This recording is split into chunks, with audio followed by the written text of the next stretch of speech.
Hey everyone, it's your buddy and pal Karnik, Serenity Wargaming and Explanations. We're going to take a look at the Separatists Belbullab-22 Starfighter Squadron. Is it Belbullab, Belabub, Belablob? You know, Star Wars names. They're hard. How do you know they're for the Separatists? Left of their name, you'll see the faction icon there. Bottom left-hand corner, you'll see the Starfighters icon. And then opposite corner of that, you're going to see their point cost, which is 15 points. And as we get into this card, you're going to see why this squadron, you never see the squadron. It's unfortunate because it looks cool, the art is cool, the squadron overall it's cool. It doesn't seem like it knows what it wants to be. So let's get into the bar beneath its name, going from left to right, is its movement. It can move to distance 4. It has a hull value of 5. Its anti-squadron armament is pretty awesome with the double blue, double black. And then its anti-ship armament is a single blue die. And this is kind of where that's part of the issue that we're going to touch on of why you never see the squadron is the single blue die for 15 points and it's not bomber. Well, woof, that is just really hard to swallow. And then you get into its keywords, which are both on opposite ends of the spectrum of what seems useful. So you have relay 1, which relay, that's always, kind of nice to have. So relay 1 is when a ship resolves a squadron command. If you are in range to be activated, one of the squadrons it activates can be at distance 1 to 3 of you. So essentially you're helping to extend that range of squadrons that can be activated. But then this is kind of at odds with its second keyword, which is screen. While you are defending, for each other friendly squadron the attacker is engaged with that lacks screen, up to 3, you gain dodge 1. So think of screen as the ability to potentially gain dodge 3 for, if you have other friendly squadrons near you that can engage the attacker. And what dodge does is, if they roll 3 attack dice and it's 3 damage, you can re-roll 1, 2, or 3 of those die. Again, if you only have dodge 1, you can only do 1 dodge, 2, etc. So nothing too difficult there. So why do you never see the squadron? What hurts it? What are some strengths? But ultimately, this is what kills it. So its strength is it's the double blue, double black anti-squadron armament. I mean, this thing's got speed. It's got hull value. It's got an anti-squadron punch. I mean, it punches hard with the double blue, double black. And it's beefy. It's tanky. It can sit under flak and just take it. And that's great. But then you look at a TIE Defender, which is 16 points, that is still faster and has another hull point. Or are they five hull? The same as this? I have to go look now because I didn't do the smart thing and go look at it. Yeah, so one speed faster, one more hull point, but they're bomber and they're 1 point more. And the TIE Defender is still vastly superior to whatever this was trying to be. It seems like they just didn't know what to do with this car. They ran out of design space for it. I don't know. I don't know what the intent of the squadron was supposed to be. Because again, a single blue die for an anti-ship armament for that many points, and it can easily get re-rolled by evade, or if there's PDIC, or just, again, it's a 50-50 chance on a squadron. You could bring 2 vulture droids and have a better chance of dealing a damage than one of these.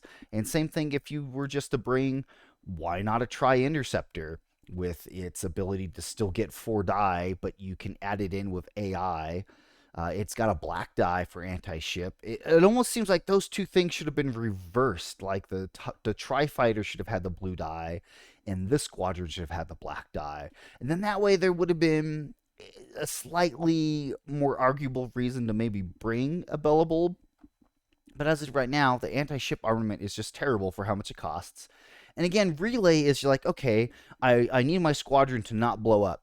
So it needs to be away from the action, closer to my ships, to relay to my ships that are in combat. Oh, but wait, but screen means I have to be next to all my squadrons to get the benefit of screen. So if I get attacked, I get dodge. But then now I'm no longer in range for relay to relay to my and then you see this like this. this loop of just like it can't get the benefit of anything then. Because what, you're going to keep 2 squadrons back near it so it has screens so it can relay 1? That's a terrible use of points. Are you going? It almost seems like this squadron should have had relay and maybe strategic or something. I don't know, but screen seems like a bad choice. Or just get rid of relay. I don't know. I don't understand what the squadron is supposed to accomplish, and you just don't see it. There's no point. Why bring 15 points of something that a tri-fighter can do better, and you don't need to worry about trying to relay or keeping things near it for screen or any of that. And then ultimately, the tri-fighters are cheaper. So you don't care if they get blown up because guess what? If you're bringing tri-fighters, you're typically bringing reserve hangar decks, right? So like a Belbullab doesn't get that benefit. I don't know. I don't know what the squadron was supposed to accomplish, and it just seems like it drastically needs to get reworked to be something else. So that's unfortunate because again, I think they look great on the table, but you're never going to see them in play. But maybe you can prove me wrong, right? Maybe you've seen a build. Now there is one little nugget in here, and that is General Grievous Squadron. I think General Grievous Squadron is actually a viable take, and let's get into that. So General Grievous, if you're looking for another name, you'll see a little dot with bullet point signifies that they are unique. They are a double brace ace.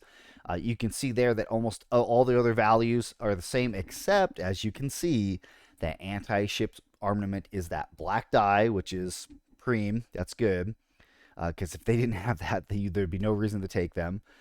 They're 22 points, though. That's just, wow, that's just so expensive.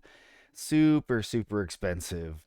So their card effect is while attacking a ship or squadron with no ready defense tokens, each of your critical icons adds 1 damage to the damage total. They get Relay 2 and they get Scream. So this is actually kind of like an interesting edge case of you could bring Grievous for Relay 2 and treat them as kind of like a backline squadron that maybe you activate last to jump in to finish off something, because Grievous loves picking on generic squadrons. So this effect here where it says while attacking a ship or squadron with no ready defense tokens, each of your critical icons adds a damage. Okay, that applies to stuff with no defense tokens, because if they have no defense tokens, it means they have no ready defense tokens, which means, so if you come in, your blue die now has, the 4 hit plus the 2 critical icons, so that's 6 out of 8 chance of damage. And then also you've got the double black die for anti-squadron, which is if you roll a hit crit, that's 2 damage from that. So I mean, I've rolled up with Grievous and have rolled 2 damage from the blue, and then 2 damage from a black. Rolling six damage, and then you add flight controllers into that, and yeah, Grievous punches hard. Yeah, they will punch as hard as Wedge with flight controllers. The only issue is that they don't get any rerolls, which is kind of, well, that's neither here nor there. The fact that you can put out so much damage and you only have a 20% chance on any die of rolling a blank or rolling something that does nothing, because even if you roll an accuracy, if you're fighting against an ace, that's still useful. So again, don't really bring Grievous for the relay or the screen. In most cases, most folks aren't going to want to try to hit Grievous until everything else is dead, if they are surrounded by their squadrons, giving them that dodge ability. I have seen Grievous brought down through braces and through screen, just through concentrated fire, and that can happen, but hopefully the goal is that they're not going to get taken down very fast, because they are very expensive. But again, they are your assassin. It's an assassin kind of character. You want them to bring them in to finish something off, or take them out. So for Grievous, one thing I want to mention about their card effect is that a squadron with no ready defense token. So let's say you're Grievous, you roll up on a squadron or a ship. You roll your attack die. You say, okay, defender, it's your turn to spend defense tokens. And let's say the defender's like, okay, I'm going to, I have a green ready defense token. Let's say it's the only one left on the squadron or the ship. Let's say it's an evade. And you say, oh, okay, I want to use my evade. and make you reroll. And you just kind of go, okay. And so they spend their ready defense token to now be exhausted, and you reroll your die, and it still comes up damage. Well, now, since they no longer have any ready defense tokens, when you get to the resolve damage step, you now are able to apply Grievous's card effect. So I've seen a case where somebody, I had the 1 damage on a black die for anti-ship. I rolled up to a ship, rolled it, got the damage. They like, oh, you know what? I'm not going to use this evade for anything else this round. It was like the last attack of a round. All the other defense tokens were exhausted except for the evade, which was ready. So they spend the evade and make me re-roll my black die. It re-rolls into a hit crit. And they're like, oh, well, whatever. It was worth it. So now I'm just going to take 1 damage. I'm like, no. Now you take 2 damage because now I'm showing a critical icon and it adds 1 damage to the damage total. And you have no more ready defense tokens.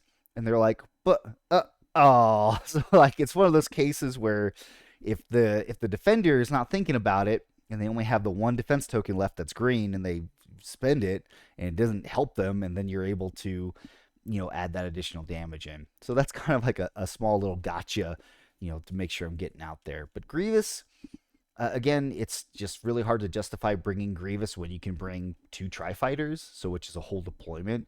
So when you are bringing Grievous, you're giving up a whole deployment you could bring 2.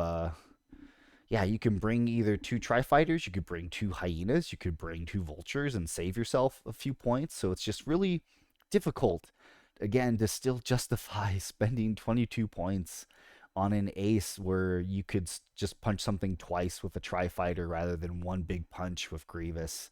So in general, it's so unfortunate because I like where the philosophy was going. It just seems like these got left until the last minute for testing or balance or whatever happened here. But again, that's my video. I've been going on for over 12 minutes already talking about nothing.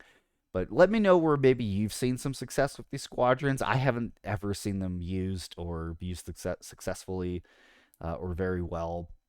If you're going to bring anything, it would only be to bring Grievous, and that's about it. But, give me your thoughts, give me your feedbacks.